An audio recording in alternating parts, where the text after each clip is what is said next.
안녕하세요. 안녕하세요. 오늘이 어린이 청소년 주일인데요. 근데 오랜만에 몇 년 만에 어린이들 청소년이 같이 드리지 않는 예배입니다. 오늘 어린이들과는 원래 같이 예배를 드리려다가 오늘 아침에 이야기를 나눴어요, 어린이들이랑. 근데 어린이들이 오늘 어린이 주일인 만큼 아래에서 예배를 드릴 것인지 아닐 것인지에 대한 의사를 존중하기로 하고 오늘은 성찬식에 참여하고 함께 선물을 나누는 시간으로 갖기로 했습니다. 그래서 그렇게 되었다는 거를 말씀을 드리고요. 요즘은 우리는 사회 곳곳에서 갈등과 또 분열, 냉소와 또 무관심이 점점 깊어지는 현실을 마주하고 있습니다. 정치의 언어는 점점 더 거칠어지고 서로를 향한 신뢰는 쉽게 무너지는 것 같습니다. 믿음이 흔들리는 이 현실 속에서 사랑은 너무 낡은 말처럼 들릴지도 모릅니다. 하지만 오늘 말씀은 그 낡아 보이는 사랑이야말로 이 시대의 회복을 위한 유일한 길임을 들려줍니다. 오늘 우리가 함께 나눌 말씀은 하나님의 사랑이 어떻게 우리 삶 속으로 그리고 이 세상 속으로 흘러들어가는지를 이야기합니다. 감정이나 도덕적인 이상이 아니라 역사와 현실 속에서 살아 움직이는 사랑이라고 말입니다. 지금 이 시대에 가장 필요한 것은 어쩌면 화려한 담론이나 대단한 해법이 아니라 묵묵히 흘러가는 하나님의 사랑이 우리의 일상과 관계 그리고 공동체와 사회 속에서 어떻게 실현되어야 하는지를 다시 묻는 일일지도 모릅니다. 정치는 공동체가 함께 살아가는 법을 정하는 일입니다. 그런데 지금 그 정치로 인해 오히려 공동체가 더 깊이 갈라지고 고통받는 현실을 목격하고 있습니다. 어떤 목소리는 너무 커서 모든 것을 덮어버리고 또 어떤 진실은 너무 작아 묻혀버립니다. 오늘 우리가 함께 나누는 새 본문은 신앙이 단지 내면의 평화를 만들어 가는 것만이 아니라 세상을 향해 어떻게 움직여야 하는지를 보여줍니다.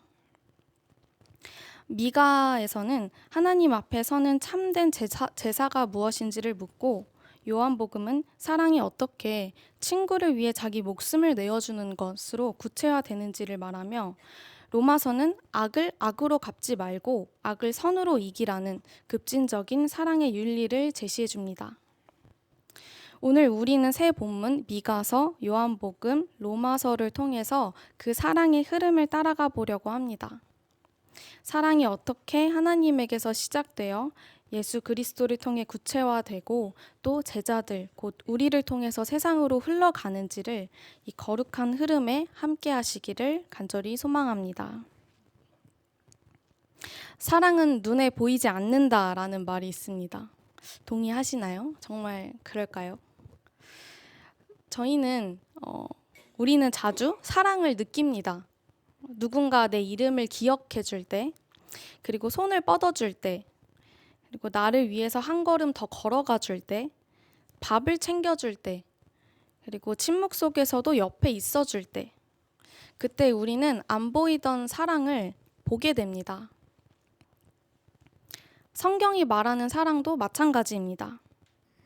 단지 따뜻한 감정이나 추상적인 이상이 아니라 하나님에게서 시작되어 예수님을 거쳐 우리에게 흐르고 다시 세상으로 흘러가는 살아있는 사랑, 그리고 움직이는 사랑입니다.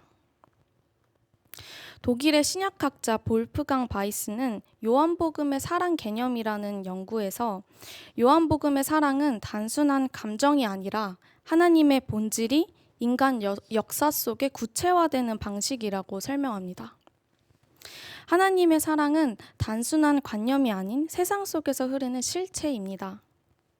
앞서 말했듯이 이 사랑은 하나님으로부터 시작되어서 예수 그리스도를 통해서 우리에게 전달되고 우리를 통해서 세상으로 흘러가는 거룩한 흐름을 형성합니다.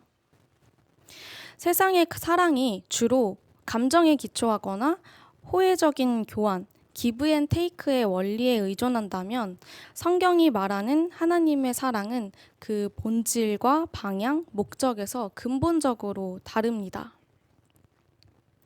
이것은 오늘 미가서, 요한복음, 로마서 세 본문에서 일관되게 나타나는 주제입니다. 또 미가서와 요한복음, 로마서의 공통되는 특징은 모두 혼란의 시대를 배경으로 한다는 것입니다. 기원전 8세기 후반 미가 예언서가 활동하던 시대는 사회적 불의가 만연했습니다. 상류층의 사치와 빈민 억압, 토지 착취, 재판의 부패, 종교 지도자의 타락이 심각했습니다. 종교 권력과 정치 권력이 결탁하여 제사와 예배는 성행했지만 정의와 사랑은 사라졌던 시대였습니다. 미가서는 형식적인 예배와 제물은 거부해야 한다라고 정도로 말하지는 않았지만 그것이 정의로운 삶을 대신할 수는 없다는 점을 지적합니다. 여호와께서 너에게 구하는 것은 화려한 번제도 값비싼 제물도 아닌 세 가지 삶의 태도였습니다. 미슈파트, 정의, 헤세드, 사랑, 그리고 하츠네아, 겸손, 이 세 가지의 동행을 말합니다. 즉 예배와 삶, 제의와 윤리가 완전히 분리될 수는 없다는 것입니다. 진정한 예배는 정의로운 삶 안에서 실현되기 때문입니다. 요한복음 15장은 예수님께서 십자가에 달리시기 전날 밤 제자들과 나눈 마지막 식사 자리에서의 말씀입니다. 예수님은 이제 곧 떠나실 것을 알고 제자들에게 가장 중요한 메시지를 전하십니다. 요한복음 15장 9절을 한번 함께 읽어보겠습니다. 네, 9절입니다. 아버지께서 나를 사랑하신 것 같이 나도 너희를 사랑했다. 그러니 너희도 내 사랑 안에 있으라. 네. 9절. 네. 머물러 있어라. 네. 머물러 있는 것과 같다. 네. 이 말씀은 얼핏 내가 너희를 사랑했으니 너희도 그것에 감사하고 나를 사랑해라 라는 기브 앤 테이크의 논리처럼 들릴 수도 있습니다. 내가 너희를 사랑했으니 너희도 감사하고 나를 사랑해. 세상의 사랑은 종종 그런 것 같습니다. 내가 이만큼 주었으니 너도 이만큼 줘. 너가 이만큼 줬으니까 내가 이만큼 줄게. 마음도 돈으로 살 수 있다라고 말하는 세상에서 이 논리는 어쩌면 되게 공고하게 자리 잡고 있는 것 같습니다. 그러나 여기서 예수님께서 말하신 사랑은 단순한 감정이나 거래가 아닙니다. 아버지, 그리고 예수, 그리고 제자로 이어지는 이 사랑의 구조는 요한복음의 중심 주제입니다. 예수님은 하나님과의 친밀한 관계를 드러내며 그 동일한 사랑을 제자들에게 부어주셨습니다. 이는 신적인 사랑이 인간 공동체 안에 임할 수 있다라는 놀라운 선언입니다. 예수님은 자신을 통해서 신과 인간이 이어질 수 있으며 공동체 안에 하나님께서 임하신다는 것을 직접 언급하신 것입니다. 요한복음 15장에 보면 내 계명을 지키면 내 사랑 안에 머물러 있을 것이다 라고 적혀 있습니다. 여기서 사랑이 구체적인 윤리적, 신앙적 실천이라는 것을 또 다시 알 수 있는 대목입니다. 계명을 지킨다라는 것은 단순한 율법에 순종하는 것이 아니라 관계를 유지하고 공동체를 세우는 신학적인 행위를 가리킵니다. 그리고 이렇게 지켰을 때 10절 하반절에서 알 수 있듯이 계명을 지키면 내 사랑 안에 머물러 있는 것이고 그것은 마치 내가 내 아버지의 계명을 지켜서 그 사랑 안에 머물러 있는 것과 같다라고 봅니다. 내가 계명을 지키는 것이 예수님의 사랑 안에 머물러 있는 것인데 예수님께서 하나님의 계명을 지켜서 그 사랑 안에 머물러 있는 것과 동일하다라는 것입니다. 이것은 하나님, 예수님, 제자로 이어지는 사랑의 흐름을 다시 확인해 줍니다. 12절에서 14절을 함께 읽어보겠습니다. 12절이 내 계명은 이것이다 라는 부분인데요. 요한복음 15장 12절에서 14절입니다. 내 계명은 이것이다. 네. 감사합니다. 네, 내 계명은 이것이다. 내가 너희를 사랑한 것과 같이 너희도 서로 사랑하라. 사람이 제가 읽겠습니다. 사람이 자기 친구를 위하여 자기 목숨을 내놓는 것보다 더 큰 사랑은 없다. 내가 너희에게 명한 것을 너희가 행하면 너희는 나의 친구이다.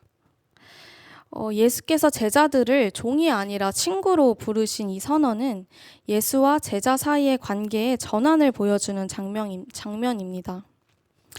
종은 주인의 뜻을 모른 채 시키는 것을 그대로 해야 합니다. 말하자면 복종을 해야 하는 것입니다. 내가 하는 일이 옳든 그르든 상관하지 않고 기계처럼 시키는 일을 수행하는 것이 바로 종의 역할입니다. 반면 친구는 주인의 뜻을 함께 알고 나누는 사이입니다. 우리는 하나님 나라의 일꾼이지만 단지 일꾼만은 아닙니다. 예수님은 우리를 친밀한 관계로 초대하셨습니다. 예수님은 아버지의 뜻을 제자들에게 모두 알려주셨다고 말합니다. 이것은 하나님의 구원 계획을 사람들과 함께 그리고 또 제자들과 함께 그를 따르는 무리들 모두와 함께 나누는 예수님의 자기 낮춤이자 인간에 대한 신뢰를 보여주는 것입니다. 여기서 예수님은 친구를 위해 자기 목숨을 버리는 것, 이것이 가장 고귀한 사랑의 실천으로 제시합니다.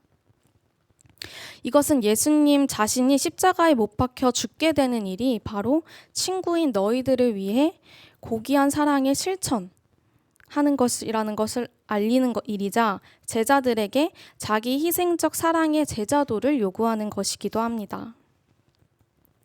교회는 친구의 공동체입니다.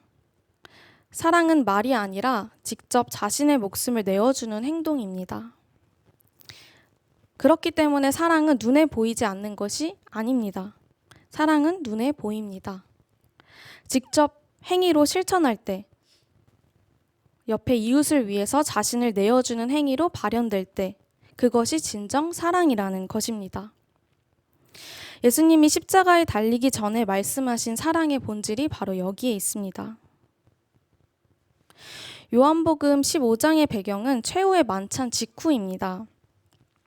예수님께서 십자가에 달리시기 전날 밤에 제자들은 예수님의 떠나심에 대한 예고로 혼란과 두려움에 빠져 있었습니다.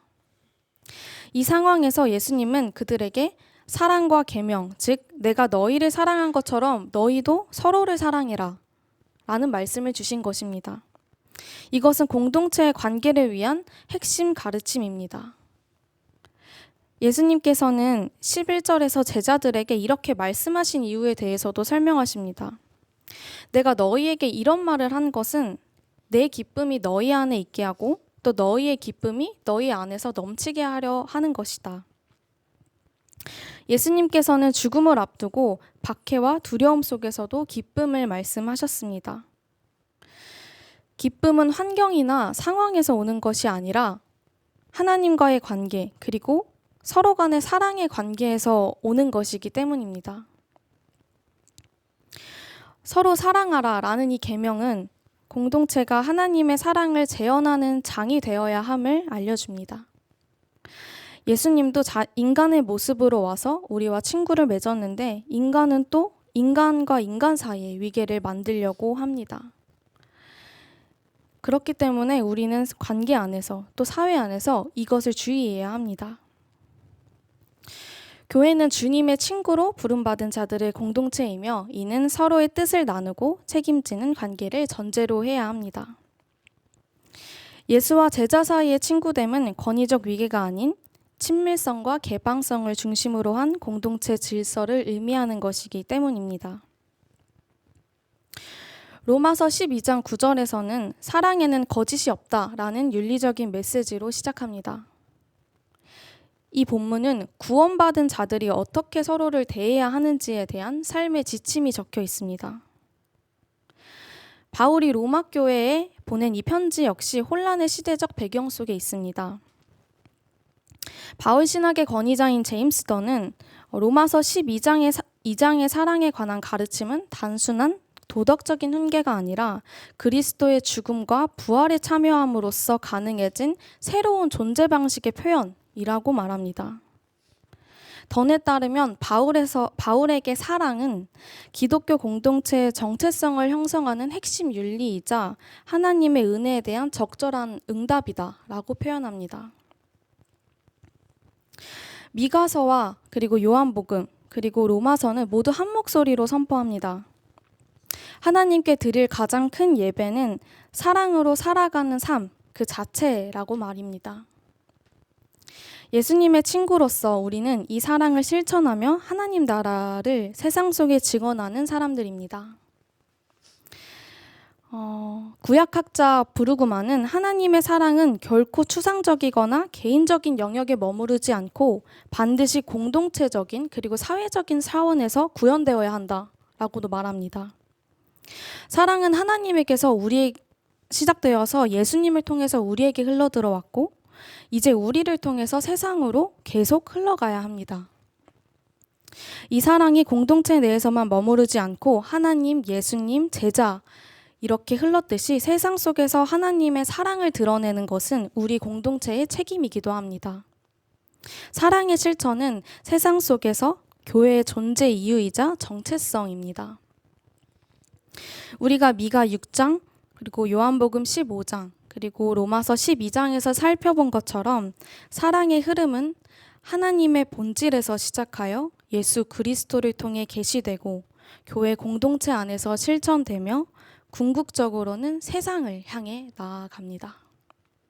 이것이 바로 사랑의 흐름의 본질이며 우리 신앙의 핵심이기도 합니다.